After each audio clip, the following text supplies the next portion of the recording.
All right, so we're getting ready for our ground reaction force study, right? It's basically Yep. joint kinematics and that Yep. kind of thing, right? So what are we doing first here? Alright, hi, I'm Joel Smith, the graduate assistant here in the biomechanics lab, and what we're doing is we're putting these little reflective balls on the different joints. So, say like these right here, we got the malleolus covered, we got the knee joint here. This is going to cover the different shanks for thigh and calf. Let's see. Oh, it looks like I only have a couple more to put on, just right here on the... Yeah, Andrew's got that. So what we're going to do is just going to rubber band these on too to make sure they don't fall off, because sometimes during the course of the study, you know, these things can fall off. But what this does is we have special cameras in here, and it's going to pick up these different markers.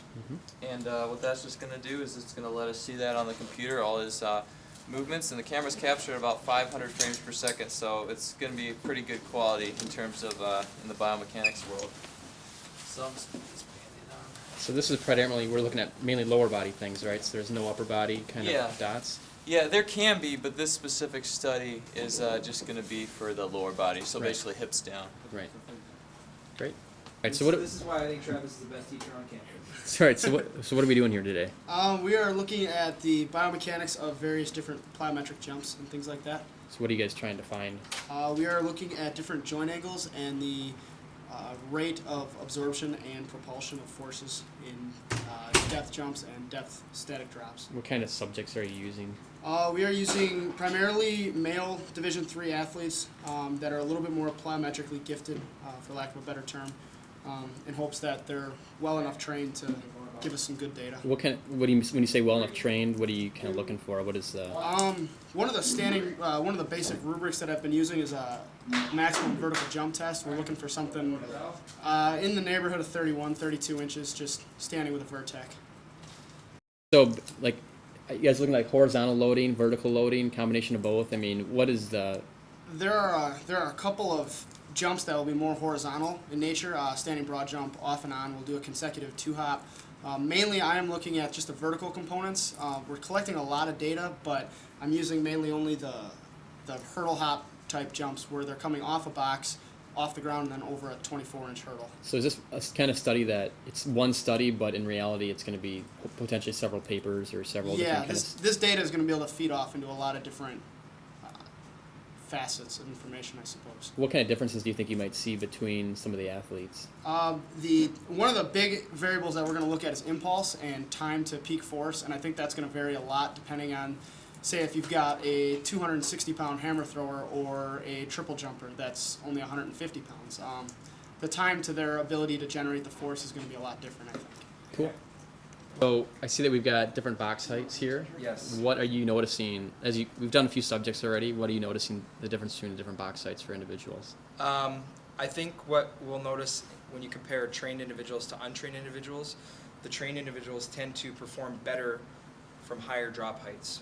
So I think once they're able to increase the intensity of the exercise, then they can demonstrate and get more out of the stress shortening cycle each trial. Because we're basically looking at a depth jump here is what this basically is right Yeah. now, right? Yeah. Okay. 2, 1. Good. All right, so what are we looking at here on the computer screen? I 3, 2, 1. It's my amateur right there, unfolded. It's going to be a politician someday, and that's going to come back to home. Yeah.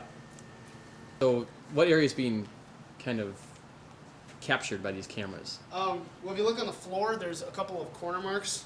There's one here, and there's about an 8-foot by 20-foot rectangle or so, 10-foot by 20, that all the cameras you see with the red lights can kind of see.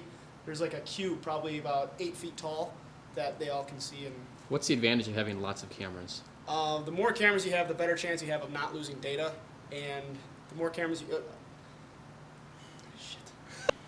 All right, so what's the advantage of having lots of cameras? The more cameras you have, the better angle of view you can get at the individual in the study. The dots, also, right? Is that what you're talking about? Better view Yeah. of the dots? Better chance at seeing all the dots, and by having more cameras, if one camera doesn't get all the dots, it begins to matter less and less. Okay.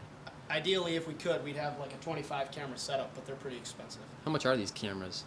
Each one of these cameras can shoot up to about 500 frames a second. They run about 10 to 15 grand a piece. golly. So what are we looking at here, Sods? Okay, so this is our EVART 5.0 program.